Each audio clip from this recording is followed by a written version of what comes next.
Il a laissé des dizaines de cahiers où il transcrit, où il écrit comment se morfondre, mais comment se remettre, comment reprendre du poil de la bête, comment être capable de traverser les méandres de l'histoire et d'en ressortir grandi, de renaître. Même ses frères avec qui je parle sont abasourdis de découvrir un frère à travers ses écrits, à travers les témoignages de ses camarades. Nous allons retrouver tout de suite Ronnie Akrish pour évoquer la mémoire d'un soldat. Pas n'importe lequel, c'est le sergent Yochai Douchan de Kiryat Arba qui est tombé au combat 21 ans après la mort de son père Alex qui était membre de l'équipe de sécurité de Kiryat Arba et qui avait été tué lors de la bataille du Sentier de la Bravoure, Simtat Agvura en novembre 2022. Bonjour Ronnie, comment allez-vous? Comme tout le monde, inquiet, soucieux, ému, attristé. Désolé. Alors, on voulait absolument vous donner la parole parce que la communauté française a été bouleversée par la disparition de Yochai, que vous avez très bien connu.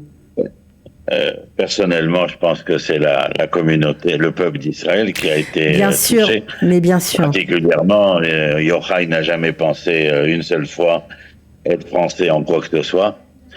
Et ce sont des enfants, 3 garçons et une fille qui ont grandi dans une famille touchée et meurtrie il y a 20 ans par la mort du père qui a trouvé,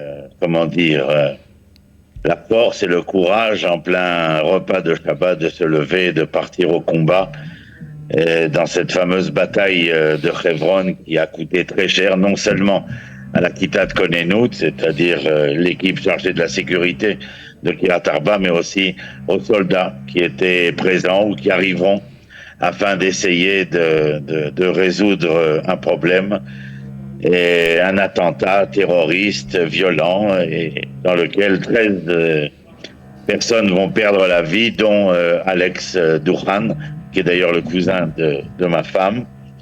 Et aujourd'hui, 20 ans après, 21 ans après, Yochai est tombé. Et apparemment, ou samedi soir ou dimanche, c'est le Gdoud Klochesre, le bataillon 13 de Golani, qui s'est retrouvé face aux terroristes près de Nahal Oz. Et comme nous l'avons vu et comme il a été dit, répété, réitéré, l'organisation militaire de ces barbares était à tout point de vue réussie et nous étions dans une situation d'échec comme nous avions connu d'ailleurs il y a exactement 50 ans. Échec stratégique, échec politique et échec des renseignements. Et au vu et su de cela, nos garçons, comme nous l'entendons tous les jours d'ailleurs tout au long de la journée, nos garçons sous les drapeaux, mais aussi les civils, et Yochai en particulier, ont lutté bec et ongle afin d'essayer d'empêcher l'élargissement de ce massacre. Et simplement pour vous donner une idée de la chose, comme l'officier des Golani au moment de l'enterrement le dira, et c'est à court de munitions que lui et son camarade, qui est grièvement blessé et hospitalisé à Soroka, le seul à pouvoir nous raconter véritablement ce qui s'est passé, le drame qui a été vécu, avant que celui-ci devienne une véritable tragédie, c'est-à-dire que la mort est en fin de parcours. Et Yochai se sont aussi battus à main nue, parce qu'il n'y avait plus de munitions, non pas qu'ils en manquaient, mais l'attaque était tellement violente, puissante, que ils se sont retrouvés dans une situation où d'ailleurs le bataillon 13, qui avait tellement payé déjà pendant la guerre de Kippour, va aussi chèrement payer ces crimes, cette barbarie, on n'a même pas de nom, moi qui sais tellement et justement utiliser la langue de Molière, je n'arrive pas à trouver les mots qui seraient les plus justes pour définir non seulement la bravoure, mais aussi ces crimes contre l'humanité qui ont été commis par une bande de barbares. Je prépare un article en hébreu où il sera question de ces hommes qu'ils ont rencontrés, non pas comme ceux sur les Toyota avec un uniforme léopard ou certains déguisés, mais là véritablement des forces surarmées, mais qui étaient en tricot, en pantalon et en basket, et qui nous ont trouvés dans la situation que vous savez. Ce que vous racontez est terrible parce qu'on sait que les combattants, bien sûr formés par Tsahal, dont Yochai faisait partie, n'étaient pas vraiment préparés à se battre à main nue contre des terroristes. On n'envisage pas en Israël la formation des combattants comme ça. Ça a dû être terrible. Il y a eu des actes de bravoure. Bien sûr, on parle de Yochai parce que c'est notre sujet lors de votre interview, mais bien entendu que essayez d'imaginer, et on le saura encore plus après la guerre, lorsque les témoignages seront pas seulement énoncés et prononcés, mais aussi transcrits, de la bravoure qui a eu lieu à 1001 endroits, non seulement du point de vue des militaires qui étaient dans une situation des plus précaires, pensez simplement à Ougda Taza, le centre d'information de l'armée de Gaza, et qui ont été véritablement, tout simplement le mot employé avec tout ce qu'il y a d'insignifiance dans le terme lui-même, massacrés. Hommes et femmes. Ouais, on sait, on pense au Tatzpitaniot. Et lorsque près de Nachalos, ces combats ont eu lieu, certes il y a la surprise, mais si nous avons autant de blessés et autant de morts du bataillon 13, c'est vous dire combien ils ont été courageux. Combien ils ont été courageux. Est-ce que vous pouvez nous dire quelques mots pour ceux qui ne connaissaient pas Yochai?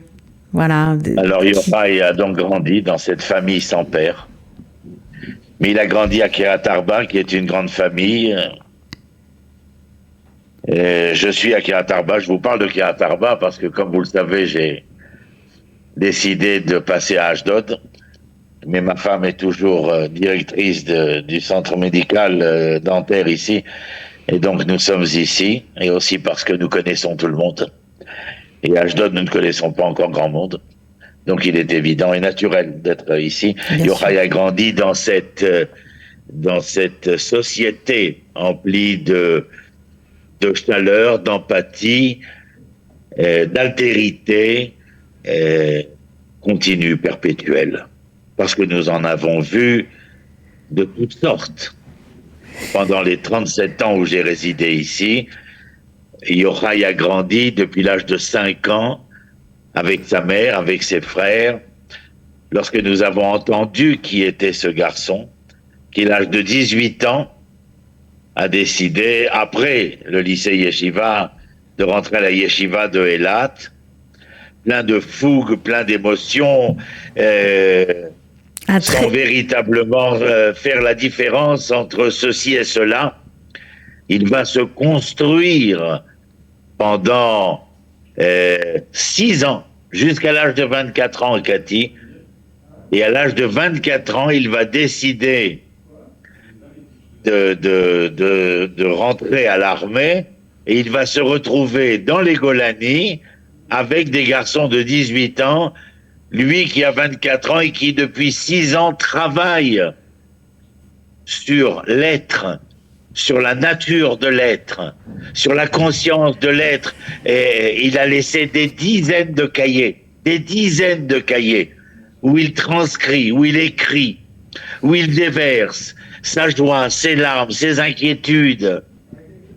Comment se morfondre, mais comment se remettre, comment reprendre du poil de la bête, comment être capable de traverser les méandres de l'histoire et d'en ressortir grandi, de renaître de toutes les cendres auxquelles nous assistons dans l'histoire d'Israël et d'être comme ce phénix-là. Des dizaines de cahiers qui viennent témoigner de cela.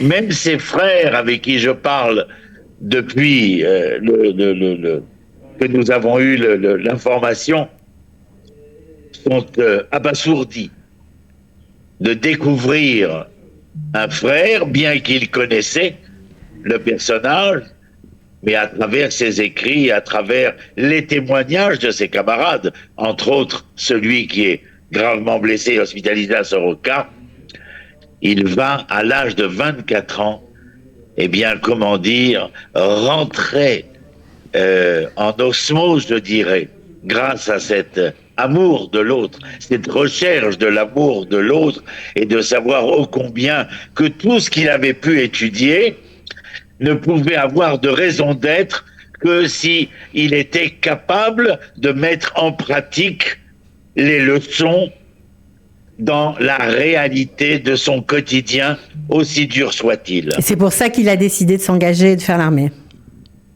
Bien entendu. Et il a été capable, pendant ces 2 années, puisqu'il a 26 ans, il est tombé à l'âge de 26 ans, il avait décidé, et on le retrouve dans ses cahiers, de mettre en pratique, bien entendu, je réitère mon propos, parce que c'est tellement important, de mettre en pratique la leçon, l'enseignement talmudique, biblique, mishnaïque, philosophique juif, qui avait pu être appris, entendu, compris, mais vouloir être étayé dans cette compréhension, eh bien devait trouver face à la réalité, qui n'était pas la moindre des difficiles, celle de l'armée, celle de la guerre possible, comme il sera question ici. Et là, non seulement les témoignages de ces 2 ans, mais dans le moment le plus tragique qui soit, d'être confronté à la mort. Ouais, c'est absolument... De se battre de cette façon, c'est absolument terrible. Quelle était la grande qualité de Yochai, vous qui l'avez bien connu? La recherche de la vérité. Dans les cahiers, il n'y a qu'une chose, c'est la recherche de la vérité. Écoutez, Cathy, il écrit « Je suis en colère. Comment faire pour retrouver la vérité qui sera capable de mesurer ce qui est nécessairement colère et ce qui est nécessairement apaisement? Où passe la ligne médiane qui pourrait faire de moi cet être qui serait plus éclairé ?» Oui. La vérité. Bouleversant. Pendant ces 6 années, bien sûr que c'est pas la première année, bien sûr que c'est pas la 2e année, mais ce sont dans ces derniers cahiers le personnage qui s'est retrouvé confronté au drame et à la tragédie la plus inhumaine qui soit. La guerre, déjà. Mais le crime contre l'humanité, d'avoir face à soi non pas des soldats, mais des barbares. Des sauvages. Et encore, vous dites barbares, on a l'impression que c'est un mot commun du dictionnaire. En tout cas, Roni Akrish, vraiment, on voulait vous remercier pour votre témoignage. On sent votre émotion. On est tous avec vous. Franchement, on sait plus, on ne compte plus nos larmes. On est atterrés devant tant de douleurs, tant de voilà, d'images insoutenables, de témoignages terribles, atterrés devant la mort. Voilà, après 21 ans après celle de son père. Je vais vous rappeler, comme je l'ai écrit cette semaine, et mon dernier article en français, qui a été publié, Israël vivra, Israël vaincra. Il faut que nous soyons capables de comprendre et d'entendre, d'être à l'écoute du sacrifice qui a été fait là, du don de soi qui a été entamé, entériné ici. Et de cette manière-là, une leçon pour nous tous, car bien entendu, il faut qu'au niveau, bien sûr, des renseignements de la politique et de la stratégie militaire, que les enseignements soient tirés. Mais vous et moi, quels enseignements devons-nous tirer de cela? Face à ces garçons, face à l'ensemble de l'histoire de Yochai, mais de l'ensemble des récits qui nous seront contés et racontés, que devons-nous prendre avec nous, si ce n'est justement cet amour de la terre, cet amour de notre peuple, cet amour de ceux qui fait que nous sommes ce que nous sommes à travers notre langue, notre histoire, notre culture. Et à travers cela, d'être prêt d'aller jusqu'au sacrifice suprême au nom des valeurs auxquelles nous croyons. Car ce sont ces vertus, ce sont ces valeurs qui font que nous sommes ces Hébreux des temps modernes. Roni Akrish, merci beaucoup pour votre intervention. On se retrouvera probablement une prochaine fois. Que la mémoire de Yochai Duchan soit bénie et que... Amen.